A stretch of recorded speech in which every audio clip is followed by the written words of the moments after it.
ہمیں خدا پر صرف اس وقت پیار آتا ہے جب وہ ہمیں مالی طور پر آسودہ کر دے، اور اگر ایسا نہ ہو تو ہم اسے طاقتور ہی نہیں سمجھتے۔ ہم نماز کے دوران اللہ اکبر کہتے ہیں، اس بات کا اعتراف کرتے ہیں کہ اللہ سب سے بڑا ہے، اور نماز ختم کرتے ہی ہم روپے کو بڑا سمجھنا شروع کر دیتے ہیں۔ مجھے ہمیشہ ایسا لگتا تھا کہ خدا مجھ سے نفرت کرتا ہے، حالانکہ ایسا نہیں تھا۔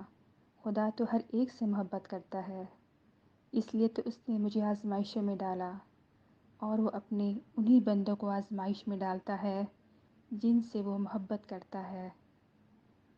زندگی گلزار ہے، عمیرہ احمد۔